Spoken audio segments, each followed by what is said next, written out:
Okay, so on the channel, they did a top 10 deduction list. And I don't want to say... They tried, but they missed some stuff. A lot. A lot of stuff. Specifically 10 things. Yes. So we are here to right a wrong.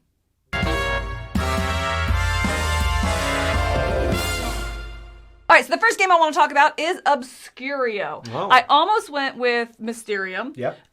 Mysterium is probably the game that I recommend more, but I personally prefer Obscurio. And that's because Obscurio can have a hidden traitor. And I really like that aspect. I think it lends really well. Have you played either, both? I played Mysterium, but not Obscurio. Okay, so Obscurio is very similar, except for you are in this library and you're trying to get out, and one person, the one, if you will, is a ghost, and they're playing as a grimoire. And so they have two pictures in this book, and instead of giving you pictures to hint at stuff, they point to a specific thing on the two pictures to try to give you a clue about what door to unlock or try to get out of. Got it. Now, so there's a moment where that grimoire has to pick where they're going to point to on these pictures and give it to everyone else, and they discuss what they think they mean, and then pick what door to try to use here.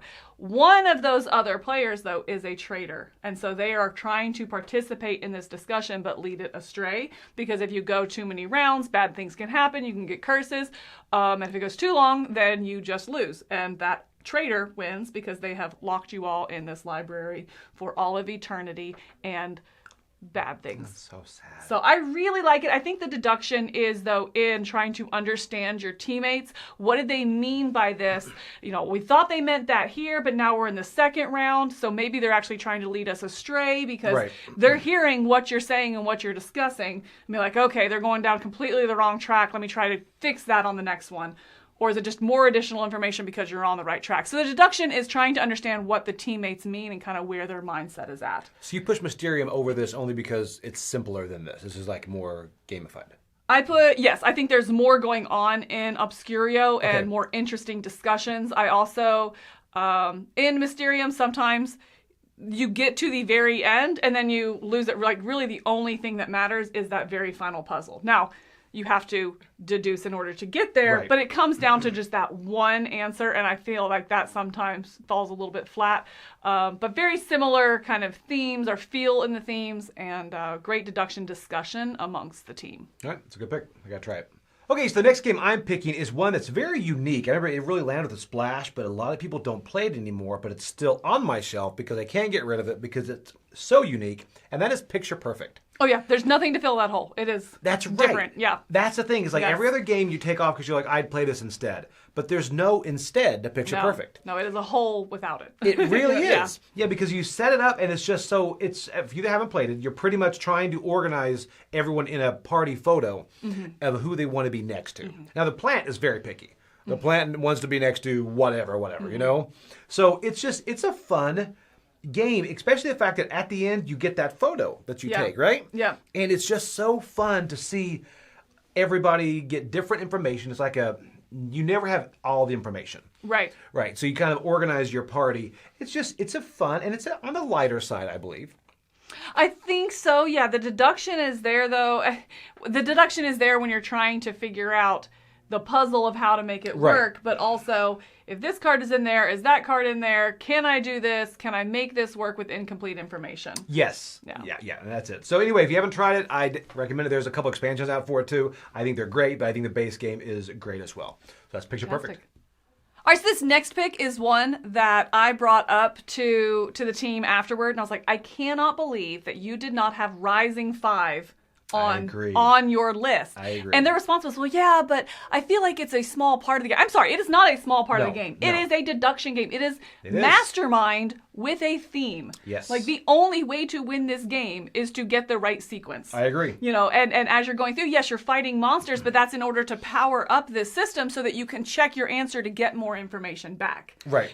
So you are really playing mastermind. You have these different, not runes, I guess, constellations, and you have to have the right, each constellation is tied with a rune, and so you have to have the right color rune in the right position. Right. So in order to do that, it's app-based. You're going to fight the monsters to power up your obelisk so that you can actually submit a picture of it on the app, which works very, very well.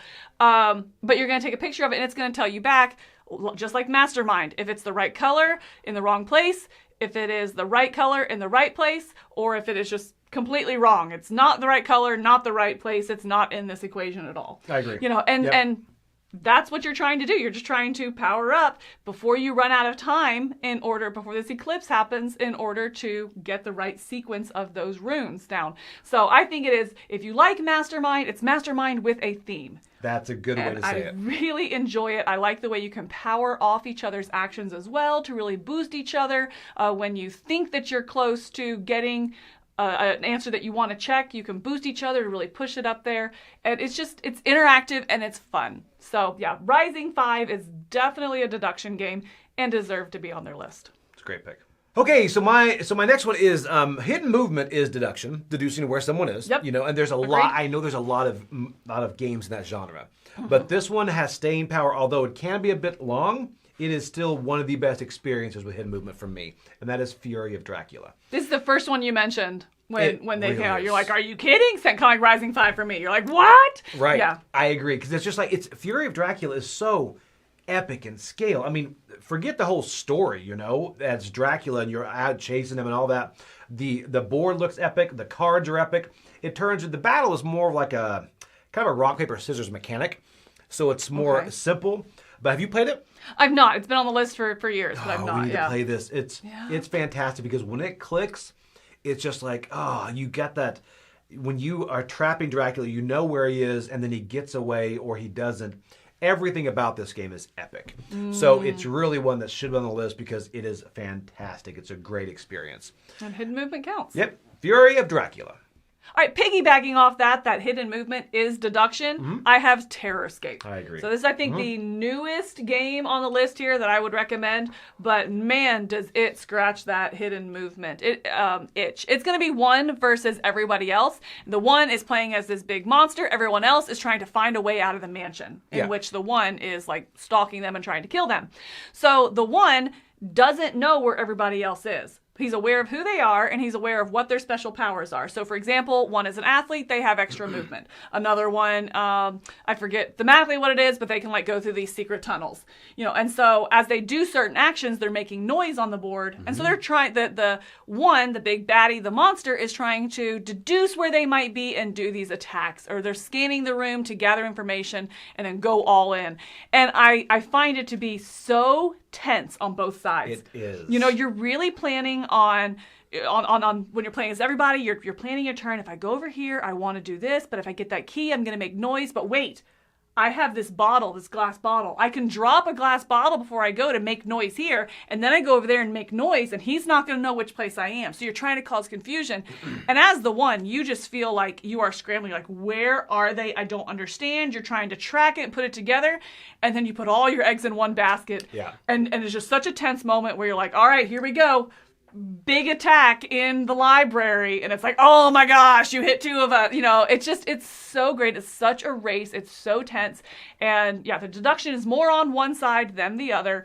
But I do think that it is an element that is essential to the game to function. I agree. Because you have to use deduction, and you have to use it well in order for the game to work. And it looks great on the table. Oh, it's so good. It is so good. It's so creepy good. It's like it's an all year game, but definitely around Halloween time, must play. Without a So doubt. yeah, the deduction in this is more hidden movement, but if that's your jam, I definitely recommend checking out Terrorscape.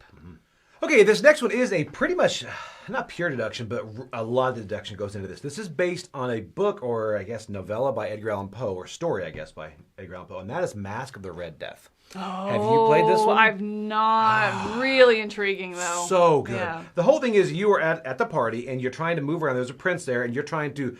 if you're with the prince, you get more popularity, so you move up on the track. One does. But the whole thing is everyone else has information about when at midnight the Red Death comes out, and you never want to be in the room as the Red Death moves through rooms. He's going to start killing people. So it's always trying to get different information through cards and through movement to find out where it is, and you kind of have a programming aspect where you're going to move around, and the Red Death is going to move around at midnight. And you just want to stay one step ahead of him, just not be in the same room. Okay. And it's really clever. I like this game a lot more than I thought I would. Okay. Because the prince is a big feature in like Act 1, but then he dies, like in the story. Spoiler. But then you start to try to avoid. I like all that deduction that stems from limited information. Everybody gets different information, and how they kind of process that, I think, really helps with deduction. And the leaps that they have to make, right, exactly. And how confident is that leap in logic they have to make. Yeah, and at the end you have that conversation. It's like, well, how did you know? It's like, well, I got this information, you know? So I love that. And that is one that I think flew under the radar. I think it's really good to check out, and that is Mask of the Red Death. All right, so this next one is a series of games that I think has something for everyone. I also put it solidly in the puzzle category, but this is going to be the Exit series of games. I know a lot of people prefer Unlock. Right. I haven't played them, but I absolutely love the Exit system. I like to fiddle, I like to build things, so these are single play games because you do destroy it as you play it in order to solve puzzles. Yeah. But I do consider deduction because you have to use those reasoning skills and take a couple leaps in logic in order to solve a puzzle. And at the end of the puzzle, you're able to type it into this codex to see if you were correct or incorrect. And if you're correct, you get to move on to the next stage of the story, which is going to come with another puzzle. You might have to use knowledge that you got earlier in the story in order for now, or some sort of mechanism that you got.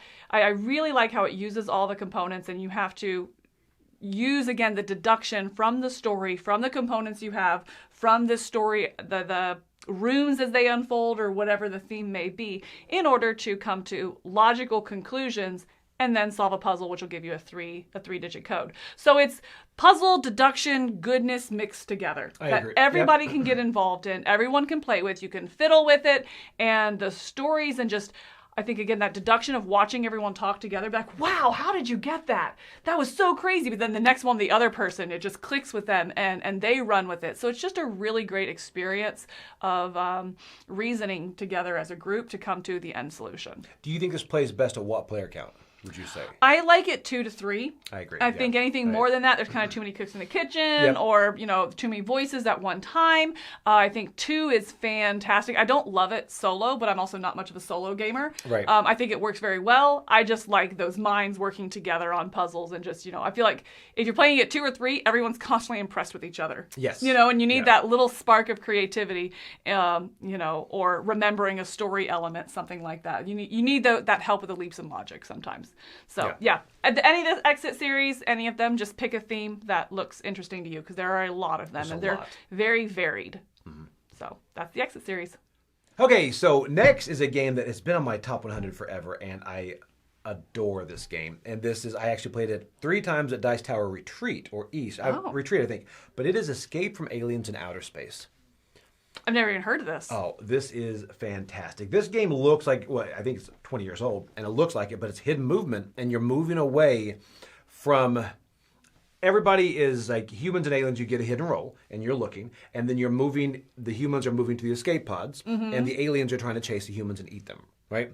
So you're all moving on a grid, and then you will flip over a card, and if it is green, then you can lie. You can say like noise in sector S12, and if it's red, you have to tell the truth. So you hear these things, and you're mapping out everybody, and you're trying to find them, and then later you're going to slowly know who's the alien, who's a human, because aliens will just say attack D9, and now it's like, okay, that person's an alien. Got it. Yeah. So then, and it gets more and more tense towards the end. I remember we were getting everybody turning, because once a human dies by an alien, they turn into an alien. Yep. So then at the end, it's usually just one human left, and every alien is everywhere. The hunt.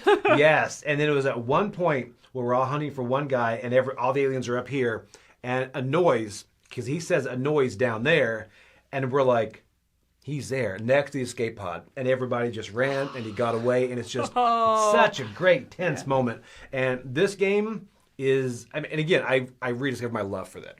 We played it 3 times, like I said, and every time it hit with everyone. Oh, that's awesome. So this is one to try out. This is Escape from Aliens in Outer Space. And the last pick from me is kind of a whodunit style game, but this one is a little bit more than that. It's more of like a who done it, what done it, why done it. Right. And right. This is Chronicles of Crime. So Again, good. like I said before, at the exit, you can kind of pick the theme that appeals to you at this point. The original one was set in Scotland Yard.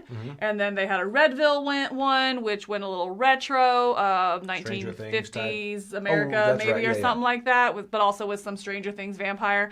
My personal favorite is one of the more recent ones, and that's Chronicles of Crime 2400. It has this cybernetic, cyberpunk kind of feel to it, and I really like that. But again, it's a cooperative game, similar to The Exit, but rather than solving puzzles, you're actually trying to put together and solve some sort of crime. You are a detective, and you are trying to reason as you go through and deduce who done it, what done it, why done it, in order to get the correct answer. You know, prove to your boss you're worth your job. And I really like, we talked earlier with the Exit series, kind of those leaps in logic. What I love about the Chronicles of Crime and what it does so well is, as you're going, you're deducing these things. But almost every time, there's some situation where you get a new key piece of element, and you're like, oh, guys, we're way off base. I love Hold on. And you have to, like, there's a major pivotal moment, which is going to be different for every person that plays at a different point in it, depending on what questions you've asked and what information you have.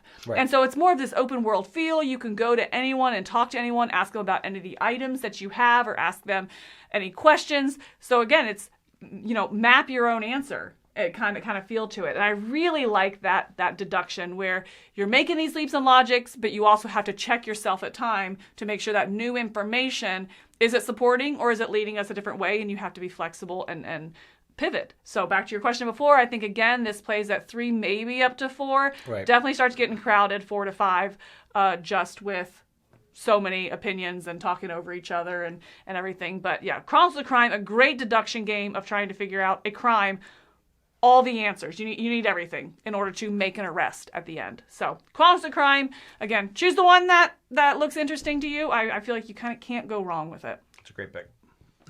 Okay, so the last deduction game is, like I said, Fury of Dracula is a great hidden movement, but this one I think I play more, and this is Mind Management. Mine, or Am Mine, MGMT, this is my top, I think, 10 games of all time. It is, I don't think it feels as epic as Fury, but it is done in 60 minutes. Oh, so nice. It's so good. You've got recruiters versus a rogue agent versus a recruiter, and they're going at it. But the leveling up is great because as you lose, you're going to get different abilities to help you in the next game. And this is one that you're going to want to play back-to-back games.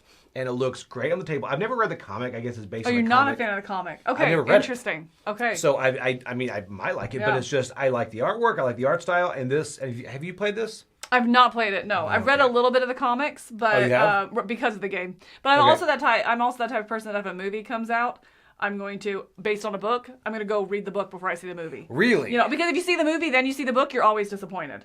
That's a good point. And so I read the book first to give the movie background. Well, when you finish the comic, we will play this game. Oh dear. Because it is... I'm pretty sure the comic's still ongoing, so there's not a finish. She'll finish. But this is a great one. This is Mind Management. If you like if you like deduction, if you like hidden movement, this is great. 60 minutes, you're done, and it keeps leveling up with you, which is great. Oh, that's fun. Good stuff. Okay, so those are the ones that sadly they forgot. Right. Right? Yeah. And again, some of them I think they purposely didn't include because we had a broader scope of deduction, or we allowed for a broader scope of deduction. Right. Deduction, and in all fairness, deduction is not a style of game that I typically like. So a lot of these choices here were exceptions to that.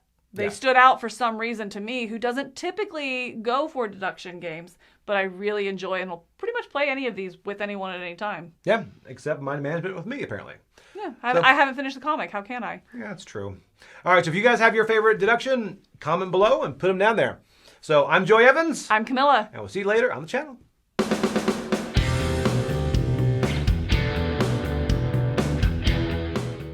Hey folks, thanks for joining us for that video. If you haven't yet, like the video, subscribe to the channel, and hey, make sure you check out what's happening, where I'll cover an app on an iOS or a Switch device, and you can check it out along with me. Thanks very much.